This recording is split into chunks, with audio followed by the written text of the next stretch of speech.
السلام عليكم ورحمة الله وبركاته. ازيكم حبايب؟ عاملين ايه؟ يا رب كلكم تكونوا بخير. النهاردة بقى هنعمل أكلة جميلة كده مش هتوقفك كتير في المطبخ، وكمان طعمها لذيذ. هنعمل المبكبكة الليبي، بس هنعملها بالدجاج. انا قلت الدجاج عشان ناس كتير ما تعرفش يعني ايه فراخ الا المصريين بس، فهنعملها بالدجاج اللي هو الفراخ. جبت هنا كده نص كيلو، زيادة عن نص كيلو من صدور الدجاج. لو جبتي فرخة كاملة على بعضها، طبعا بتنقعيها 3 4 ساعات عشان الأنسجة بتاعتها ترتاح شوية، يعني لو انت جايباها صبحة مش مجمدة. وبعد كده بتقومي منضفاها طبعا، وتقوم مقطعة الصدر كده بالطول، وتقطعيها زي الشيش طاووق مكعبات كده. بعد كده هجهز تتبيلة بقى. في ناس بتقول ان المبكبكة بتبقى فيها زفارة شوية لما تتعمل بالفراخ. هقولك زفارة ليه دلوقتي، ولازم تعملها تتبيلة. الناس بتتبلها بالملح والفلفل، لا اعملها تتبيلة كأنك هتعملي شيش طاووق، بيديلها طعم جميل جدا. وكمان لازم تديلها صدمة، برضو هقولك لما نيجي نبدأ في طبخها. انا حطيت معلقة خل، وحطيت معلقتين زيت، وكمان ضفت معلقة صغيرة بابريكا، ومعلقة صغيرة من بهارات الفراخ، ومعلقة صغيرة توم باودر، ومعلقة صغيرة بصل باودر. كل ده بالمعلقة الصغيرة، مش بتاعة الشاي، لا كمان اللي هي الأصغر، اللي هي بتبقى القصيرة الصغنونة دي. أو لو عندك معلقة توابل حطي من كل حاجة معلقة. وكمان الملح حسب كمية الصدور الدجاج اللي معاكي. وحطيت كمان معلقة كاتشب صغيرة، بتدي طعم جميل جدا، وبتخليه طري ومش بينشف. قلبتهم بقى في بعض كده، وبعدين ضفت صدور الدجاج فيها، قلبتها برضو في التتبيلة،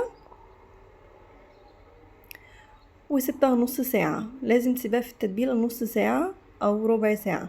جبت هنا بقى حلة كده، وحطيت فيها شوية زيت، وحطيت بس ورق لوري. وبعد كده كنت معلية النار على فكرة عشان تدي الفراخ صدمة، عشان تحتفظ بالسوائل اللي جواها وما تنزلش الزفارة بتاعتها. دي خطوة مهمة جدا، لازم تكوني معلية النار عشان تديلها صدمة، وما تقلبهاش الا لما تاخد لون من تحت. اول ما بدأت تغير لونها كده قلبتها، وسبتها لحد ما تتشوح شوية، تغير لونها بالكامل زي 10 دقايق كده.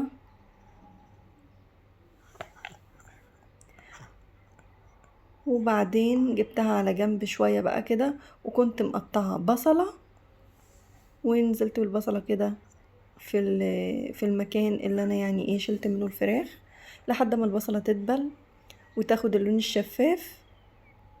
هكون فرمة معايا 3 فصوص توم، هضيفهم برضو واشوحهم. المفروض كنت انزل بالفلفل برضو، بس بصراحة انا نسيت، مع انه قدامي بس نسيت، فهضيفه بعد ما احط الصلصة وتتسبك كمان. دي خطوة ما تنساهاش زي ما انا نسيتها. ضيفي الفلفل مع التوم عشان تشوحيه مع كمان الفراخ والتوم والبصل ياخد من طعمه. هنا بقى انا حطيت كمان كيس من الصلصة. عندك برطمان حطي معلقة.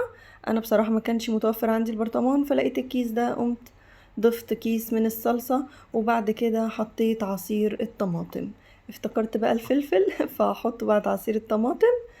وضفت الملح والفلفل وبابريكا، ونص معلقة سكر صغيرة. هسيب الصلصة تتسبك كويس، بس مش كتير لان هي كده كده صلصة جاهزة.